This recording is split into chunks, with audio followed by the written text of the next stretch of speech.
आज हम भारत के सर्वोच्च न्यायालय के एक बहुत ही अहम और चर्चित फैसले पर गहराई से बात कर रहे हैं। ये फैसला जुड़ा है संविधान के अनुच्छेद 370 से, जिसने जम्मू और कश्मीर को एक खास दर्जा दिया हुआ था। हमारे सामने इस फैसले का पूरा दस्तावेज है और हमारा मकसद है इसके जो सबसे ज़रूरी हिस्से हैं उनको समझना। हम देखेंगे कि कोर्ट ने अगस्त 2019 में जो केंद्र सरकार ने कदम उठाए थे, मतलब अनुच्छेद 370 को एक तरह से बेअसर करना और राज्य को 2 केंद्र शासित प्रदेशों में बांटना, उसको संवैधानिक नज़रिए से कैसे देखा। तो चलिए शुरू करते हैं। सबसे पहला और शायद सबसे बड़ा सवाल जो कोर्ट के सामने था कि ये जो अनुच्छेद 370 था, ये स्थायी था या अस्थायी? हाँ, ये बुनियादी सवाल था। और देखिए, अदालत ने इस पर बहुत साफ रुख अपनाया। उन्होंने संविधान सभा की जो बहसें थी, एन गोपालस्वामी अयंगर के भाषण और संविधान का भाग 21 जिसका शीर्षक ही है अस्थायी, संक्रमणकालीन और विशेष प्रावधान, उसमें इसकी जगह को देखा।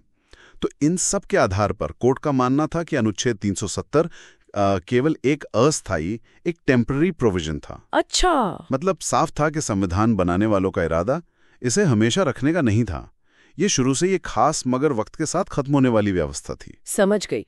और जम्मू कश्मीर की संप्रभुता, मतलब वो जो एक तर्क अक्सर आता था कि भारत में विलय के बाद भी राज्य के पास कुछ अपनी अंदरूनी संप्रभुता बची हुई थी। जी, अदालत ने उस पहलू की भी बहुत गहराई से जांच की। उन्होंने विलय पत्र यानी इंस्ट्रूमेंट ऑफ एक्सेशन देखा, जिस पर महाराजा हरि सिंह ने दस्तखत किए थे। फिर युवराज करण सिंह की 1949 की घोषणा, भारतीय संविधान का अनुच्छेद 1 जो भारत को राज्यों का संघ बताता है, और जम्मू कश्मीर का अपना संविधान भी देखा, खासकर उसकी धारा 3, 5 और 147। इन सब को देखने के बाद नतीजा एकदम साफ था। क्या था वो? कि जम्मू और कश्मीर ने भारत में विलय के साथ ही अपनी पूरी संप्रभुता यानी सॉवरेंटी भारत को सौंप दी थी। कोई अंदरूनी या बाहरी किसी भी तरह की बची हुई, मतलब रेजिडुअल सॉवरेंटी नहीं थी। बिल्कुल साफ।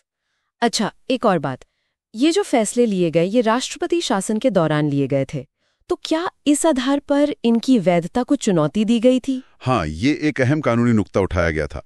अदालत ने माना कि ठीक है, राष्ट्रपति शासन के दौरान राष्ट्रपति या संसद जो शक्तियां इस्तेमाल करते हैं उनकी न्यायिक समीक्षा हो सकती है जी, लेकिन उसका दायरा सीमित है। मतलब कोर्ट ये देखती है कि जो कदम उठाए गए उनका उस घोषणा के मकसद से कोई तर्कसंगत रिश्ता है या नहीं, जिसके तहत राष्ट्रपति शासन लगा था।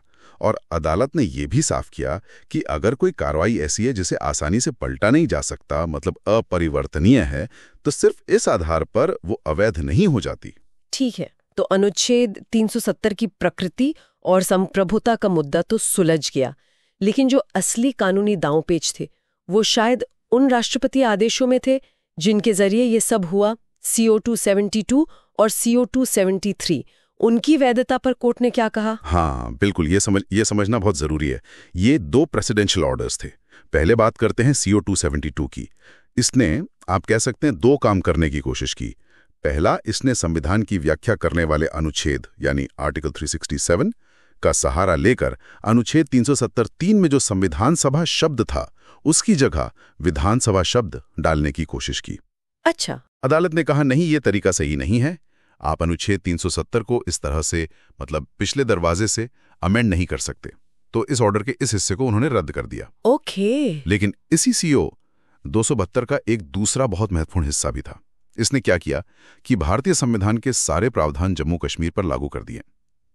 अदालत ने इसे अनुच्छेद 370 की ही एक उपधारा 370(1)(d) के तहत मिली शक्ति का इस्तेमाल माना और इसे वैध ठहराया। अच्छा, तो वो हिस्सा वैलिड था। जी। फिर आया दूसरा प्रेसिडेंशियल ऑर्डर CO 273। इसने सीधा सीधा अनुच्छेद 370 को ही निष्क्रिय, मतलब इनऑपरेटिव घोषित कर दिया और इसे अदालत ने अनुच्छेद 370(3) के तहत पूरी तरह वैध माना। लेकिन 373 में तो संविधान सभा की सिफारिश की बात थी। हाँ, यही तर्क था। लेकिन अदालत का मानना था कि क्योंकि राज्य की संविधान सभा तो अस्तित्व में ही नहीं थी, वो भंग हो चुकी थी, तो ऐसी स्थिति में राष्ट्रपति को उसकी सिफारिश के बिना भी ये कदम उठाने का अधिकार था। मतलब वो शर्त अब लागू नहीं होती थी। समझ गई।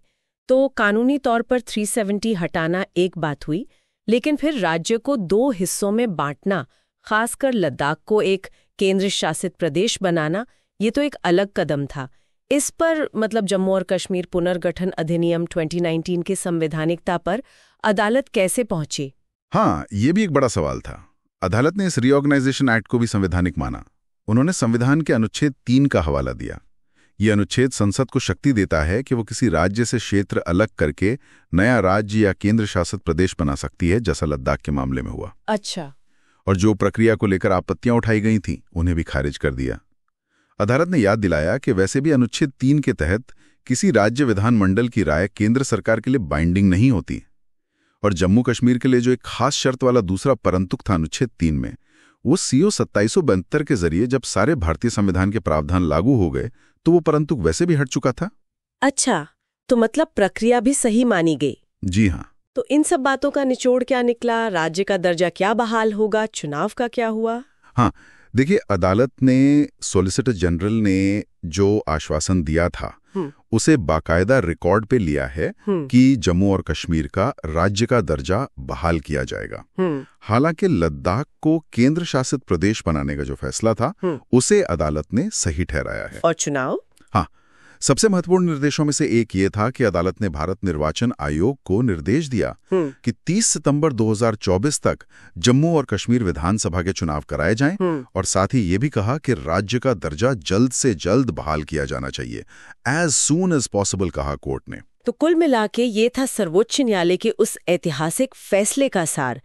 इसने अनुच्छेद 370 की अस्थायी प्रकृति को पुख्ता किया, 2019 में सरकार के कदमों को संवैधानिक जामा पहनाया और साथ ही जम्मू कश्मीर में लोकतंत्र और राज्य के दर्जे की बहाली के लिए एक समय सीमा भी दे दी। बिल्कुल।